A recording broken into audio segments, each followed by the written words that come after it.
Constructing your life is about much more than just building a bank account. Each week, join real estate entrepreneur and mindset coach Austin Linney as he interviews guests who are constructing their dream lives and impacting the world around them on a daily basis. If you're an entrepreneur or wanting to start a business, or you just want to hear motivating stories of how others have overcome the odds, you are in the right place. And now for your host, Austin Linney.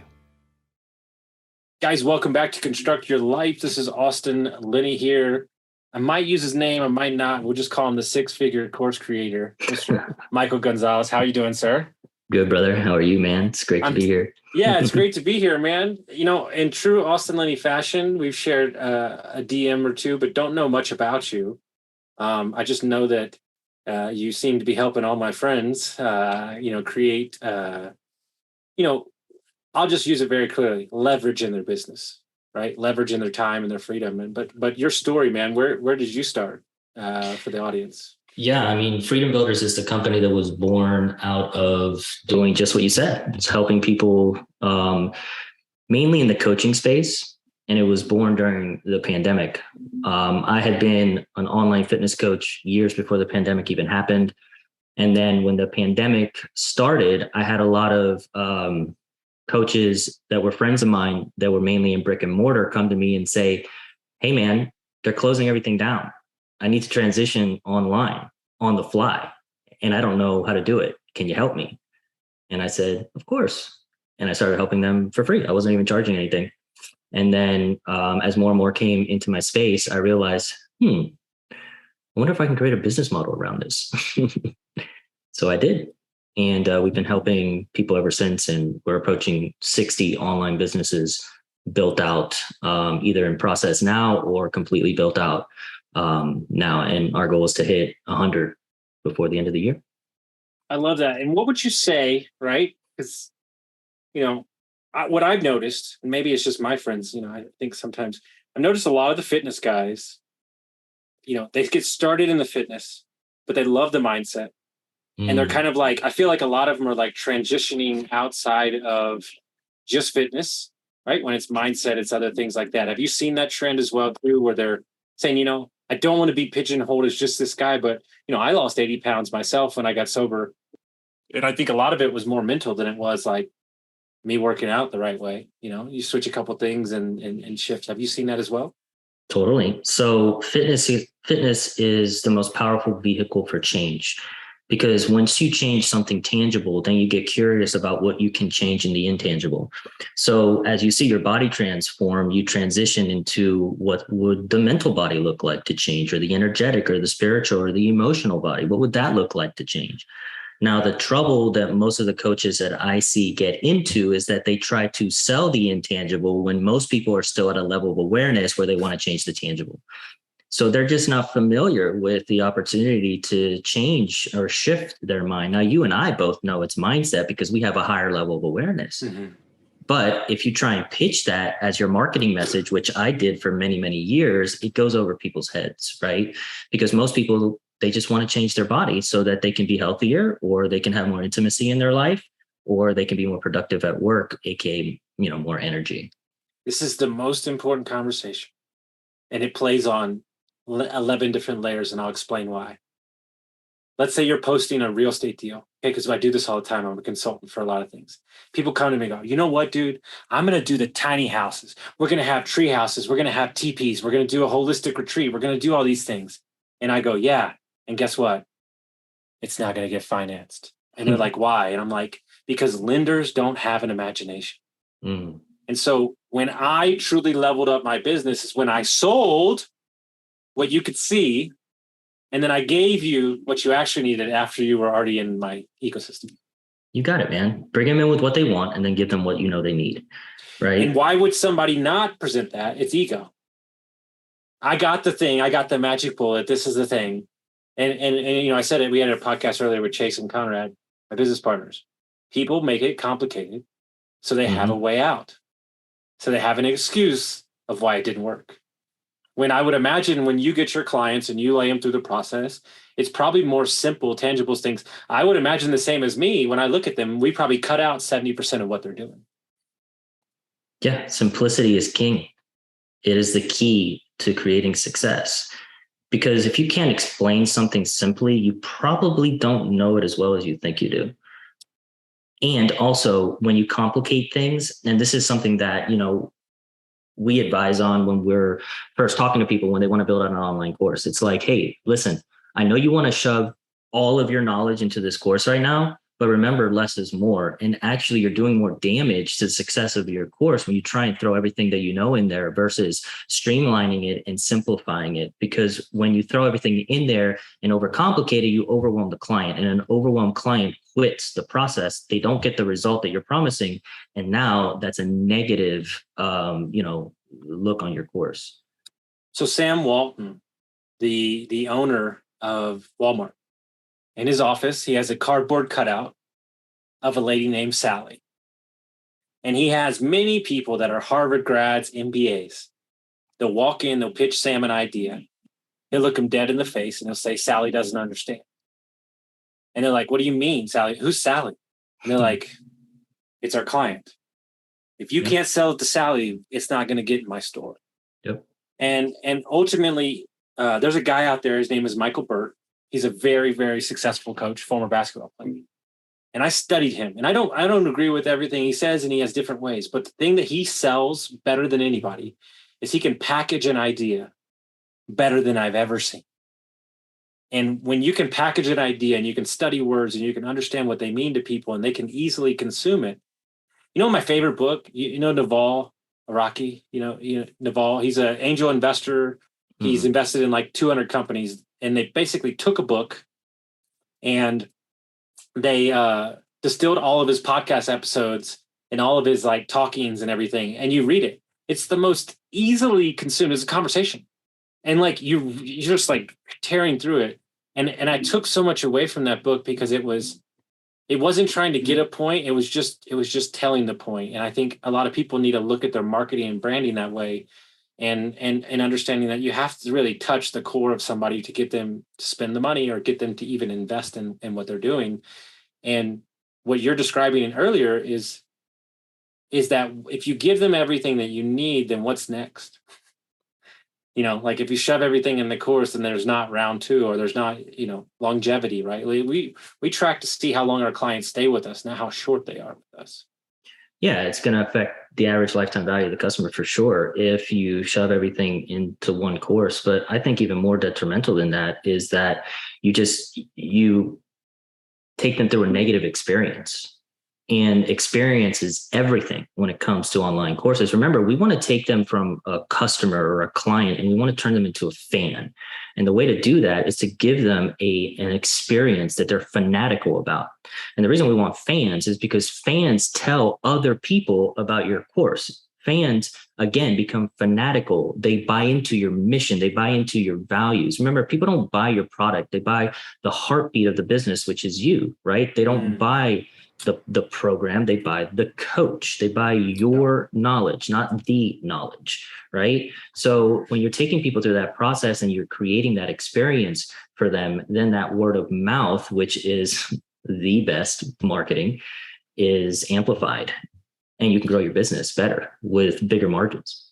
And this is why I'm finally at peace with creating what we're launching in a couple of days, because I was like, well, what's the point, right? Like everybody has their thing out there. And like my client was like, yeah, but I don't want to hear from them. I want to hear from you. You got it. And I was like, okay, that makes sense. Mm-hmm. Okay, my spin, my thing, and back in the day, when I first started the podcast, I said to myself, is like, what is the advice that my 17-year-old self needs more than anything? And so I just talked to him and everybody's like, who are you talking to? And I'm like, I'm talking to my former self, because if I felt this way, then you probably felt that way. And so when we look at stuff like that, and one of the bigger issues I've had as I love to study people that are from, I feel like some of the big guys, I feel like they don't resonate with where they once were before. And I feel like the disconnect from the audience, like I always remember how it felt to be strung out on meth. Like I always make a promise to myself that I'll never distance myself enough from it, being able to internalize that feeling. So when I go reach somebody in that moment, I want them to know that I know exactly where they're sitting at that moment. Yeah.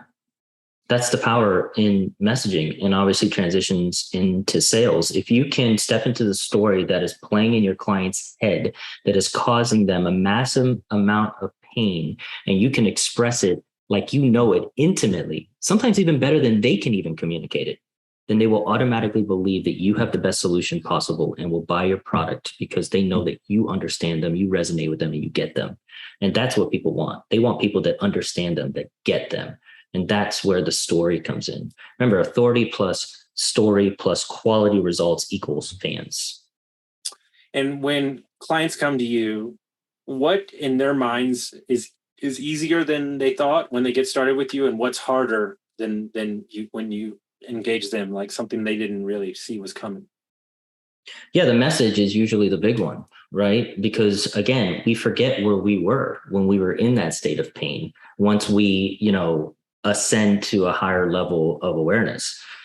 And if we start marketing from that higher level of awareness, then we start using words and messaging that the client won't understand. We try and make it cute, right? We want clarity over cutesiness. And clarity, again, is what gets people into your space and allows them to understand that you get them. So, if someone's thirsty, they want a glass of water. That's it. If someone's thirsty, they want a glass of water, and express to them that you have water by saying, hey, if you're thirsty, come to me. I have water that will help quench your thirst. Instead, we try and get all cute, and we try and say things like, hey, come hang out with me so that you can take the ride that'll help you overcome your hydration situation. What does that all mean? Right.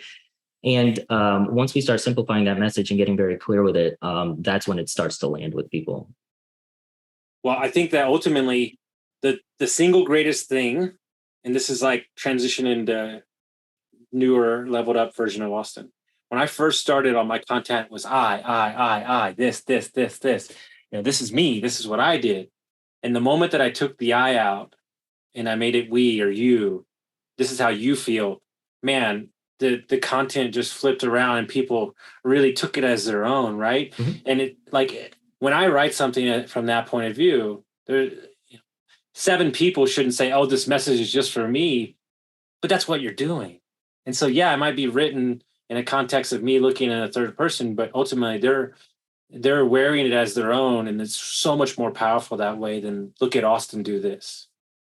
Yeah. Which also, transitions into how to create or how to pick the niche for your business. The more narrow you become in that niche, then the more people are going to think, oh, this thing is for me because they are talking directly to me, like they know me, right? It's like, selling a weight loss course that just is for weight loss, then niching down to, weight loss for women, then niching down to weight loss for women that are about to get married in 3 weeks and want to fit into their wedding dress. Oh, that's me. This must be for me. And by the way, the smaller you get, the more you can charge because now it's more targeted. You become more of a specialist in that area.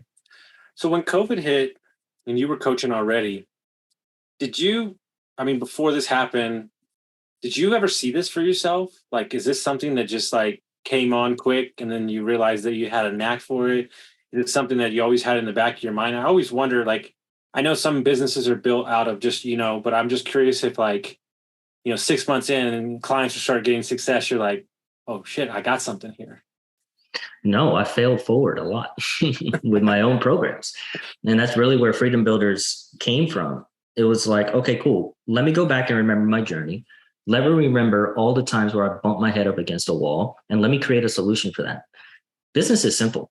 Go ask people what's creating pain in their life. Go ask people where their challenges are, and then create a solution for that specific challenge that they're facing. And then go back and tell them, hey, that thing that was keeping you up at night because it was so painful? Well, I've got the solution for it.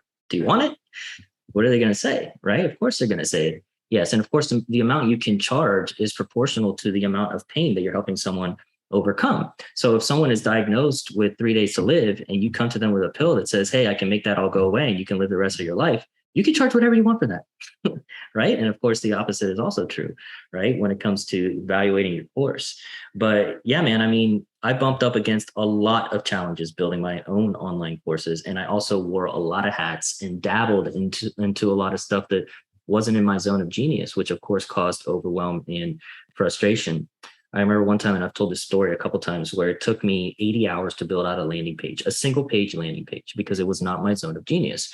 And, I wanted to make it perfect. I wanted to put the right pictures in there. I was trying to figure out how to structure everything, what to say. And it was 80 hours that it took to build this thing out. And it wasn't the time that it took to build the landing page. It was what was happening during the time it took me to build the landing page. And during that time, my wife would come up to me and say, "Hey, do you want to go have a date night? Hey, do you want to go out?" Or my son would come up to me, "Hey, do you want to throw a Frisbee? Do you want to throw a football? Do you want to, play outside with me?" Or friends would be calling me up, or family would be calling me up to come connect and hang out with them. And I would have to say no, because I'm in this freaking landing page mess for, the entire day.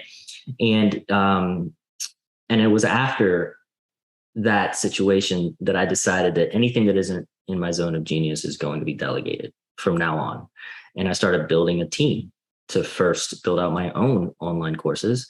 And then that team expanded more and more and more and more. And now, obviously, we build out online courses for educators, creators, and, coaches in a bunch of different spaces. Well, one of the things that I ran up against is when I built a team and I found out what delegation was. Like, I delegated everything. Just went wild with delegation. And, that hasn't been great for me. I fired a course creator. We fired an ads guy. I'm not saying that you have to do everything yourself, but you have to know enough about what you're doing so if they're doing the job they should be doing. And one of the things that Chase and Conrad and I have run up into is nobody cares as much as we do. And so, not by wanting to, but we're kind of bringing a lot of stuff in-house to vertically integrate things because people just don't move as quick as we do. And when you find that person that does, or you find that teammate or employee that really cares, look, I didn't ask her to, okay? But we're launching something and I need a video edited, and my marketing director did it last night at 11 o'clock. Now, here's the deal. I'm not happy with her because we don't promote that, but she's like, a team gets it done. And so I'm like, oh, we got the person we need right there, Yeah. And so when you're growing your team, are you looking for skills? Are you looking for values? Where do you land? Is it a mixture of both when you're building out a team? Yeah. I mean, skills and values. I'd rather have someone that has solid values and is in alignment with the mission and shows up when we need them to show up. And then has a certain skill set, right? But I'd rather have someone that has those values versus the skill set where I can train that. Mm-hmm. So that's what I look for when I'm building a team. And then also culture fit. Are they all a good fit with each other, right? Which is also really huge when it comes to building a team. And we've got, I think, 26 people on the team now. So, okay. It's a decent sized team. And I know, because Chase told me that y'all don't run any ads. Mm-hmm. And so talk to me about that strategy, because, if you listen to Instagram or Facebook for 2 seconds, everybody tells you have to run ads. So, walk me through this strategy for coaches and business owners, how you can gain this kind of traction without having to spend money on ads. Yeah. Ads is predictable income, but you can create consistent income organically as long as you're building authority in your space, right? For me, again, it's about messaging and it's about building authority in a particular niche, right? And when you become the authority in that niche, then people they come to you. I believe that an online business can make between $150,000 and $200,000 before they have to touch ads. Okay. And I've seen that over and over again. And you can rinse and repeat a launch process organically as long as you are continuing to show up and always be, nurturing new leads in your audience, and build that organically, and then launch every 3 to 4 months a new class. And then you can keep doing that until eventually, you're going to outpace that. And then that's when you start injecting ads into the business model. And along that system, you've helped a lot of people. Where do you think the most broken spot in the system that you see the most, the same trends over and over again? Is it follow-up? Is it marketing, messaging? Where's the broken thing that people aren't paying attention to? Not sticking to a niche.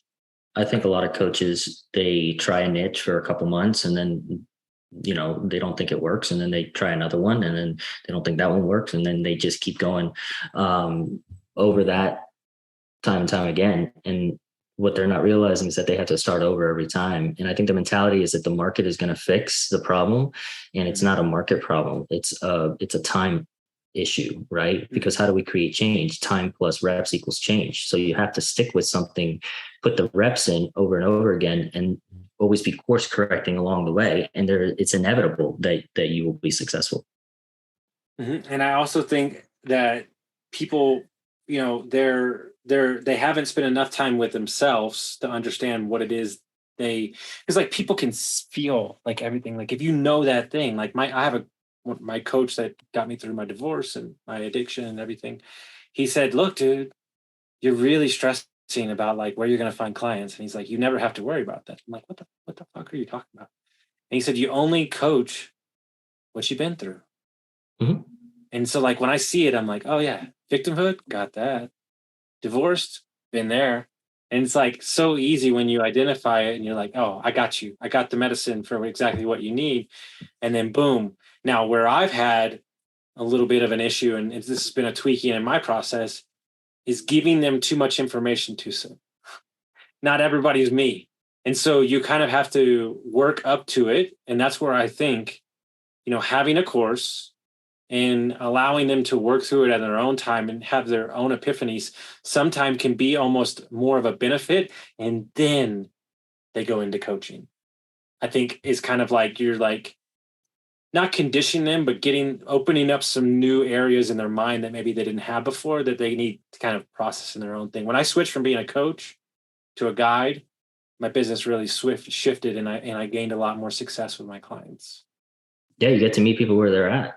And that's what people are coming into your space for. They're coming into your space because you're further down the road than they are. And you get to come back and guide them down that journey, right? You get to turn around and say, hey, I found something really cool up here. You can come check it out. And then you turn around and you go grab them by the hand. And you say, come on, let's go. Right. So that they're able to stay on the path without any kind of deviation that may cause, some sort of big financial, trouble that they get into or whatnot. Right. You keep them on that path. And that is what I believe what coaching is, right? Is you being a guide because you're further down the road. Yeah. I mean, I realized something, it kind of hit me like 6 months ago is like, especially in real estate, like I'm not teaching you anything that's not already out there. What I'm teaching you to do is be comfortable with your emotions. Like in that moment, that step to your first big real estate deal feels like the Grand Canyon. It's not that you don't have enough knowledge, is that you don't know the emotions associated with walking through that whole deal, raising the money, seeing the thing. And so just saying like, oh, that's normal. Like just that, like, hey, that's normal to feel that way, instead of like being alone in your space and saying, I don't know. And this feels like nothing I've ever felt before. Like you can tell when you're like, oh, okay. Like you're just a little uncomfortable right now. But like, if you just like get to the other side of this, right. And I'm sure it's the same way when you first start your first podcast, when you launch your first course, like, everybody's like, oh, launch it. And like other people are just going to come flocking and you're like crickets, like, and that was me.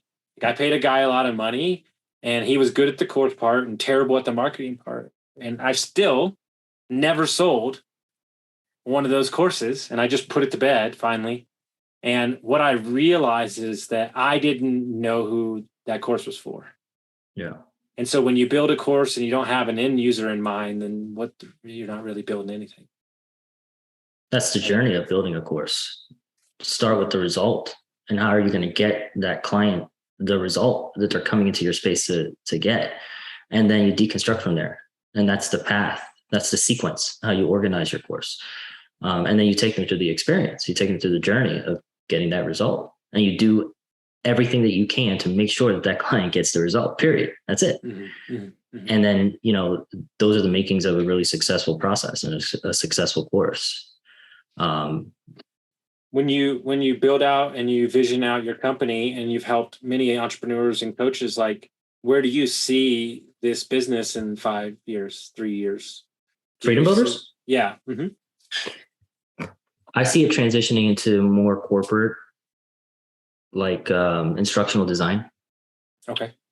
I imagine that, the world is going to transition into more remote learning before it gets into obviously VR, augmented reality, but we don't have to go down that rabbit hole. But But yeah, I think it's going to get into more remote learning because it's going to save me an idea. It's going to Well, you just gave me an idea because no, this is great. Like, this is amazing. Like, you literally just lit something on fire to me. I'm like, I can't wait to get with Mike and do this. So I believe, so I read a book called The Secret of Sand Hills. It's one of the most successful private equity firms in all of the country. And they did a study that they said, regardless of the product or the sector of business that they were in, if they supported their CEOs with the right coaching and the right support, that they were successful 65% of the time. And so what we did is we created a basic curriculum and framework for all of our CEOs in our business. We have 7 of them, and we're training them through EOS, through Dan Sullivan's teachings, through other guys, and we have like our own take on things. And so if we were to automate that and we were to create it, then we wouldn't have to be teaching it all the time. And it's just something that we could then take, which I know we're going to be asked to, and then consult for other companies through an automated version. Of course. That is where the future is going. It's going into more of an online curriculum where if you are spread out throughout the country or throughout the world, now you can distribute this online curriculum to each, location that you're in, and everyone is on board with the same processes. Like, everyone's answering the phone the same. Everyone's going through the same training process. Everyone knows the mission and the values of the company, and it's all the same. And it's as easy as pressing a button and giving everyone access to that curriculum, and also creating it in a way that's not boring, like creating it in a way that is engaging with the viewer, which is what we do through our slide design and what we do through our videography and what we do through our branding. It's not this like boring, remember, like, I don't know if you remember like the trainings that you sat down in a room and they like wheeled this TV in from like the 90s. I have 20 years in the hotel and restaurant business. I've sat through 75 of them. Yeah. Me too, by the way, 20 years hotel restaurant. But yeah, so you get it, right? So imagine if there was a way where, you could interact with those trainings in the comfort of your own home, or you can interact with those trainings through an app or Have you studied a company like Trainular? Have you studied them? Do you know about them? Have you heard of them? No. So this guy basically started a online platform to teach teams their training in a consumable, easy to ingest form. It's Trainular. He's grown it huge. He actually wrote a book about it. And so I think that's kind of somewhat what you're talking about. And what I'm saying is, like, this is what I tell my clients, like especially all the CEOs we coach and we consult for. You're spending way too much time on level 2 and 3 meetings. Can you walk every day into an 8 or a 9 or a 10 level meeting? And by automating your training, right? So we started a podcast about the company and the journey that we're doing. And what that is basically documentation for anybody that comes in, listen to these 20 podcasts, and you know exactly who we are and what we stand for. Mm-hmm. And so before you join us on this journey, you need to know what you're getting yourself into. And that's a way that I don't have to say that story over and over. You got it, man. And over again. That's the way of the future.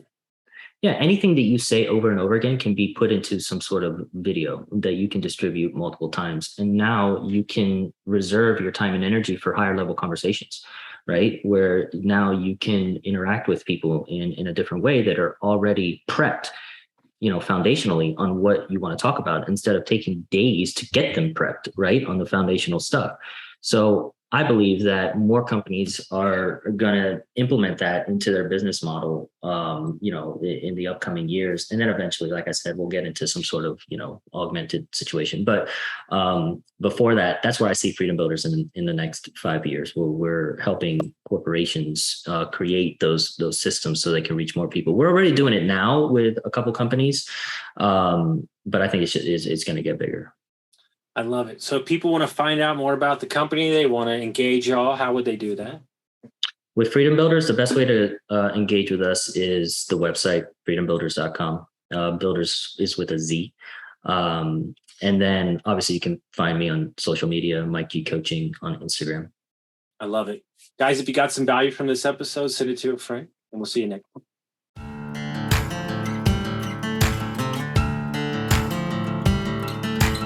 Thank you for listening to Construct Your Life with Austin Linney. If you enjoyed this episode, be sure to rate, review, subscribe, and pay it forward by sharing with a friend. Most importantly, take this opportunity to start constructing your life by taking immediate action on what you learned. For show notes, resources, and more information on one-on-one coaching with Austin, visit constructyourlifepodcast.com.